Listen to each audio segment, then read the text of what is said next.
செவ்வாய் தோஷம். செவ்வாய் தோஷம்னா என்ன? செவ்வாய் தோஷம் நிவர்த்தினா என்ன? ராசி கட்டத்தில் எந்த இடத்துல இருந்தால் செவ்வாய் தோஷம் இருக்குது? செவ்வாய் தோஷம் என்ன செய்யும்? செவ்வாய் தோஷம் இருக்கின்ற ஆட்கள் எப்படி இருப்பார்கள்? செவ்வாய் தோஷம் தீங்கு விளைவிக்கும். தனித்த செவ்வாய் ஒருவரை பாதிக்குமா?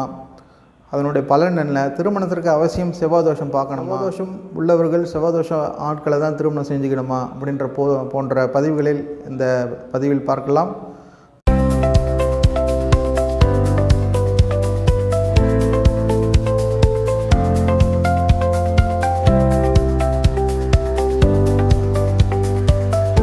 அனைவருக்கும் வணக்கம்.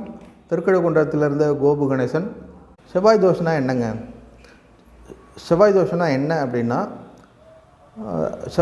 லக்கணத்திலிருந்து செவ்வாய் 2, 4, 7, 8, 12 என்ற 5 இடங்களில் இருக்கும்பொழுது செவ்வாய் தோஷம் ஏற்படுகிறது அப்படின்னு சொல்லப்படுகிறது.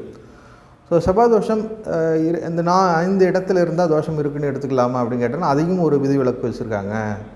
இந்த விதி சொன்னது விதிவிலக்குகளும் இருக்குது. அப்போ விதிவிலக்கு என்ன சொல்லுது அப்படின்னு பார்த்தீங்க அப்படின்னா, இந்த 2, 4, 7, 8, 12 செவ்வாய் இருந்தாலும் கூட குரு பார்வை இருந்தது அப்படின்னா அது செவ்வாய் தோஷ நிவர்த்தின்னு எடுத்துக்கலாம். செவ்வாய் தோஷம் இல்லைன்னு கூட எடுத்துக்கலாம்.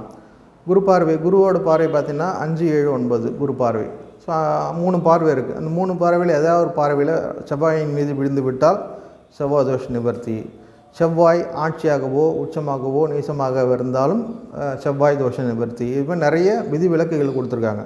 பார்த்திங்கன்னா இப்படி இது செவ்வாய் ஆட்சி உச்சம்னா 2 வீடு, செவ்வாய் ஆட்சினா 2 வீடு, உச்சம் நீச்சம்னா 2 வீடு, இதுவே 4 வீடு போயிடுச்சு. இருக்கிற 12 ராசி கட்டத்தில் 4 ராசி கட்டங்களில் செவ்வாய் இருந்தால் தோஷம் இல்லை, தோஷம் நிவர்த்தின்னு எடுத்துக்கலாம்னு சொல்லிடுறாங்க. அது மட்டும் இல்லாத குரு பார்வையை சொல்கிறாங்க. குரு ஒரு 3 இடத்துல பார்ப்பார். அந்த 3 இடமும் போயிடும். கிட்டத்தட்ட ஒரு 7 ராசி கட்டத்தில் எந்த இடத்துல செவ்வாய் இருந்தாலும் தோஷம் இல்லை.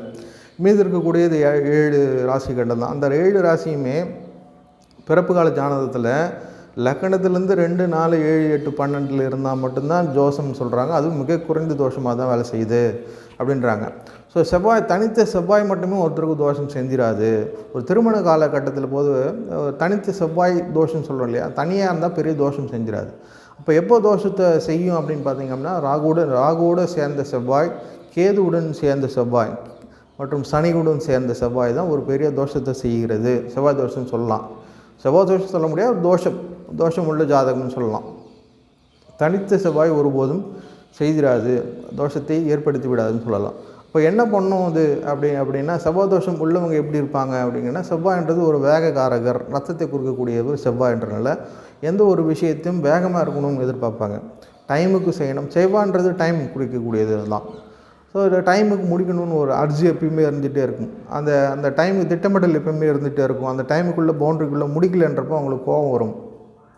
இதுதான் செவ்வாய் தோஷம் உள்ள ஜாதகம்னு சொல்லலாம். செவ்வாய் தோஷம் உள்ளவங்க எப்படி இருப்பாங்க அப்படின்னு பார்த்தா, சுயநலவாதிகளாக இருப்பாங்க. தன்னை முன்னிறுத்தி எதையும் செய்ய வேண்டும் என்ற எண்ணத்துடன் இருப்பார்கள்.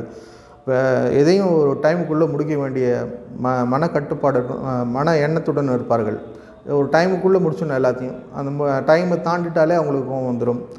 சுயநலவாதிகளாக இருப்பார்கள். இது எல்லாமே பார்த்திங்கன்னா செவ்வாய் தோஷம் அதிகமாக இருக்கக்கூடிய செவ்வாய் குரு ஏதாவது ஒரு வகத்தில் செவ்வாய் ராகு சேர்ந்து இருக்கும் அவங்களுக்கு.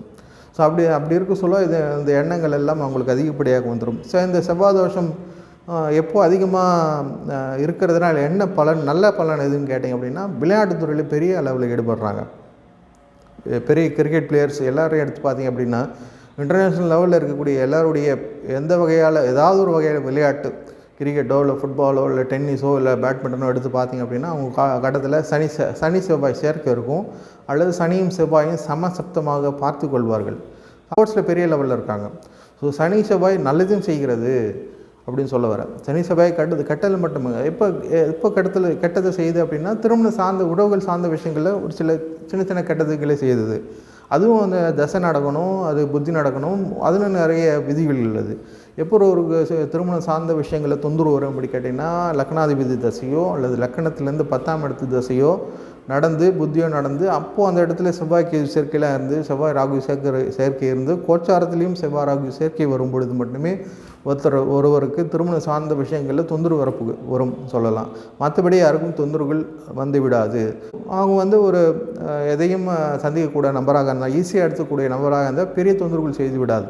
செவ்வாய் 2, 7, 8, 12 இருக்குது அப்படின்னா 12இல் பெரிய தொந்தரவுகளை ஏற்படுத்தி விடாது, 2இல் ஏற்படுத்தி விடாது.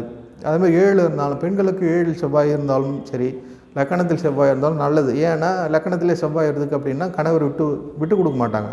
7 இருந்தால் செவ்வாய் பார்த்தீங்கன்னா செவ்வாய் லக்கணத்தை பார்க்கும் அப்படின்றப்போ அவர்களும் பார்த்திங்கன்னா கணவர் விட்டு கொடுக்க மாட்டாங்க. எவ்வளோ எந்த வகையில் போனாலும் சரி சண்டை போடுவாங்களே தவிர விட்டு கொடுக்க மாட்டாங்க அப்படின்னு சொல்லலாம். எப்போ எந்த இடத்துல பிரச்சனை வருது அப்படின்னு பார்த்தா செவ்வாயுடன் சேர்ந்த ராகு, செவ்வாயுடன் சேர்ந்த கேது, செவ்வாயுடன் சேர்ந்த சனி சேரும் பொழுது மட்டுமே பிரச்சனை கொடுக்கும். அதுவும் அந்த தசா புத்தி நடக்க வேண்டும். அதுவும் அந்த தசையும் லக்கணாதிபதி தசையாக இருக்க வேண்டும் அல்லது 10ஆம் அதிபதி தசையாக இருக்க வேண்டும். கோச்சாரத்திலும் இந்த கிரக சேர்க்கை அமைய வேண்டும் போன்ற இவ்வளவு விதிகள் இருந்தால் மட்டுமே ஒருவருக்கு செவ்வாய் தோஷமானது வீரியம் ஏற்பட்டு திருமணம் சார்ந்த தொந்தரவுகளை கொடுக்கும். மற்றபடி எக்கனாமிக்கில் பெரிய தொந்தரவுகளை கொடுத்து விடாது. செவ்வாய் தோஷம் உள்ளவர்கள் தான் ஒரு விளையாட்டுத் துறையில் மிகப்பெரிய உச்சத்தை அடைந்து கொண்டு இருக்கிறார்கள்ன்றது உறுதியாக சொல்ல முடியும். உச்சத்தில் அடைந்த எல்லா விளையாட்டு வீரர்களுடைய ஜாதகத்தையும் எடுத்து பார்த்தீங்கன்னா ஏதாவது ஒரு வகையில் செவ்வாயானவர் சனியிடம் தொடர்பு பட்டு இருப்பார். அது 7, 8ஓடு தொடர்பு இருப்பார். லக்னத்தில் 4, 7, 2, 4, 7, 8, 12 ஏதாவது ஒரு விதத்தில் கண்டிப்பாக செவ்வாய் இருப்பார். அப்படி இருந்தாங்களே அவங்களுக்கு ஒரு வேகத்தை கொடுக்கக்கூடியது, உடல் ஆரோக்கியத்தை கொடுக்கக்கூடியது செவ்வாய். அதனால் நீங்கள் செவ்வாய் தோஷத்தை நீங்கள் பெருசாக பயப்பட வேண்டிய அவசியம் இல்லை. உங்களுடைய ஜாதக கட்டத்தில் தனித்த செவ்வாய் ஒருபோதும் தொந்தரவுகளை செய்து விடாது. இந்த பதிவோட முக்கியமான நோக்கம் தனித்த செவ்வாய் உங்களுடைய செவ்வாய் தோஷத்தை ஒருபொழுதும் செய்து விடாதுன்னு சொல்கிறதுக்காக தான் அந்த பதிவு. அதை மட்டுமல்லாது செவ்வாய் ராகு சேர்க்கை இருந்தாலும் செவ்வாய் கேது சேர்க்கை இருந்தாலும் அந்த தசை வருதா, அந்த தசை 1/10 அந்த தசையாக இருக்கான்றது மட்டும் பார்க்கணும். அப்படி பார்த்தாலும் கோச்சாரத்தில் அந்த கிரக சேர்க்கை இருந்தால் மட்டுமே தொந்தரவுகள் வரும். மற்றபடி திருமண சார்ந்த விஷயங்களுக்கு பெரிய தொந்தரவுகளை செய்து விடாது அப்படின்ற கருத்து தான் என்னுடைய கருத்தை முன்வைக்கிறேன். உங்களுடைய கமெண்ட்ஸில் உங்களுடைய கருத்துக்களை பதிவிடலாம். விருப்பமுள்ளவர்கள் உங்களுடைய கேள்விகளை கேட்கலாம். மீண்டும் அடுத்த பதிவில் சந்திப்போம். நன்றி, வணக்கம்.